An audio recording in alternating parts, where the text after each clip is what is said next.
How old are you, Gavin?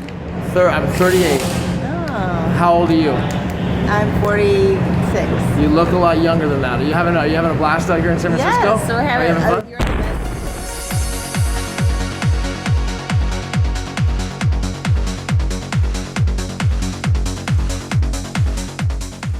best. Does marathon running actually create fat loss? Is it the true cause of fat loss? And how healthy is it really for the body? Corey says he's a 60-year-old man and he wants to know if running marathons is good for his health. Is it going to help him lose fat and help him in long-term health benefits? And Corey, I want to answer this for you. And so what I did is actually I went down to the San Francisco Marathon and I got some great shots of runners.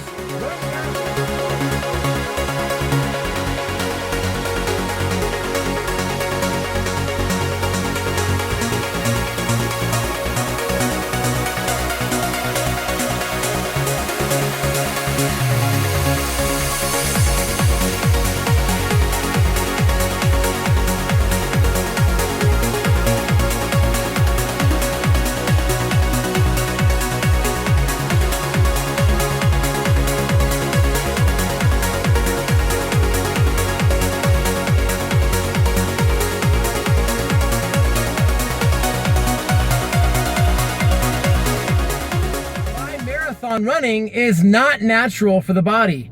Go and run marathons, the heart and lungs go on overdrive and they begin to take oxygen from inside the body as opposed to just oxygen from the atmosphere. This puts the body into a tremendous amount of stress and actually shrinks muscles and even shrinks the heart. So if you think about it, going and looking at the animal kingdom, there's not one single animal out there in the animal kingdom that actually goes and runs marathons and long distance running, in a natural animal kingdom. Animals, on the other hand, if you look at wild horses, they run fast, short distances, and then they stop and graze. Other animals are the same ways. They may run short distances very hard, and then they stop and rest. Professional marathon runners are actually known to having their hearts shrink.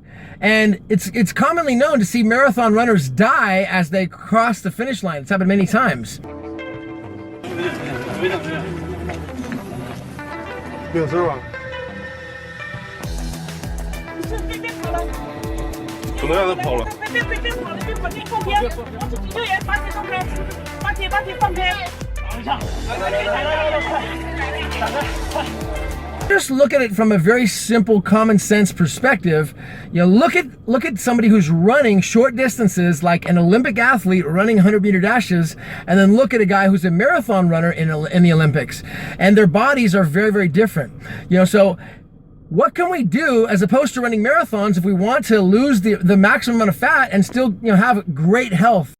A lot of people look like they're just killing themselves out here in the marathon. Corey, to put this into perspective for you, as opposed to running those marathons and killing yourself, it's good news. I hate long distance running. I used to be there myself. I used to think that I had to run long distances to lose fat. The good news is you don't have to do that. One thing you could do is just walk, simply doing walking. Secondly is running sprints, getting the body nice and warmed up, and then running 5 to 6 sprints, all out massive action, 40 to 100-meter dashes, and then taking 2 to 3 minute rest periods in between. This is a lot more productive for the body and actually strengthens the heart and the muscles because they have a chance to rest. Intermittent amounts of stress is incredibly effective for the body. Actually builds muscle because the muscles can rest. I'm just thinking about going to the gym. We can't think about going and training muscles constantly for an hour straight. They need time to break in between sets. Just go in complete exhaustion. So that's what's happening with marathon runners, and so why it's just not natural for the body to be out running marathons.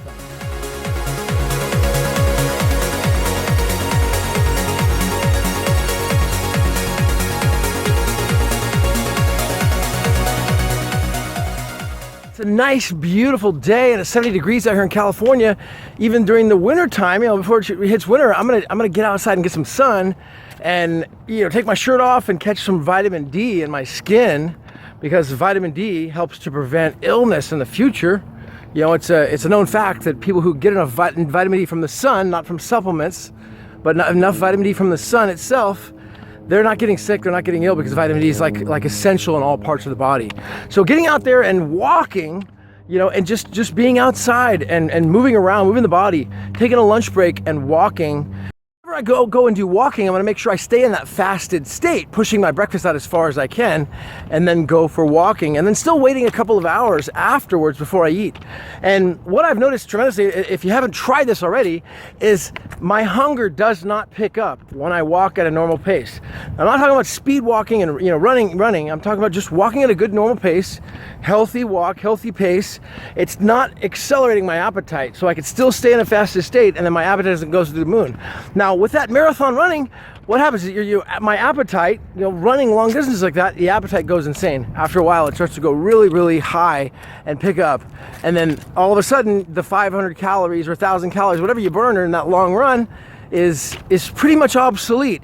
Because you know, I know for me, I would likely eat way more than I would normally eat, because I feel like I'm so hungry, I'm starved, my body's like depleted from all the nutrition that it needed, and I would end up not losing any fat. So if your goal is fat loss, simple walking each day, and if you love running, if you absolutely love running like I do sprints. Sprints are the way to go. It's the most amazing feeling. 5 sprints, 6 sprints, you know, make sure to rest 2 to 3 minutes in between sets. If your goal is fat loss and to redefine your body, you know, marathon running is very well intended, and it's a great intentions. I mean, a lot of people are doing it to get in shape and to lose fat and to redefine their body, and I was there. I used to think the same thing, and I used to go out and actually run in marathons, and I thought it was great. But I definitely wasn't getting any results in the way of redefining my body or any fat loss, that's for sure. This video is just to help you along your journey to share exactly what's completely transformed my life, and understanding the way the body works. You know, understanding what exactly is creating this fat loss and allowing the body to be redefined. And, you know, putting all that extra, like, stress is good for the body. Intermittent amounts of stress is incredibly good for the body. But long-term sustained stress through marathon running is incredibly detrimental for the body, because the body doesn't have time to take a break. If you're anything like me, it didn't make any sense when I heard that I didn't need to go out and run and do marathon running to lose fat and to redefine my body. It made no sense. I thought that I'd have to be out running and killing myself out on long runs and running miles on a time, maybe a marathon or half marathon, and that would get me to where I wanted to go. So when I started hearing this, it's like, you know, I had to like rewire my brain and rewire my thinking, and realize and admit to myself that what I was doing wasn't working. You know, and being that I was at like 16-17% body fat and trying to get lean, it was just it just wasn't going to happen. And I'll tell you, as a man, getting to that 16-17% body fat level is a very normal set point. So that may be your set point right now. I don't know. That's where I was, and I was healthy, but I definitely wasn't defined. I wasn't lean, and I wasn't where I wanted to be. And it took some complete rewiring of my entire body, redefining my body, in order to get below that 10% level and stay below 10% all the time, you know, to have it a natural new set point.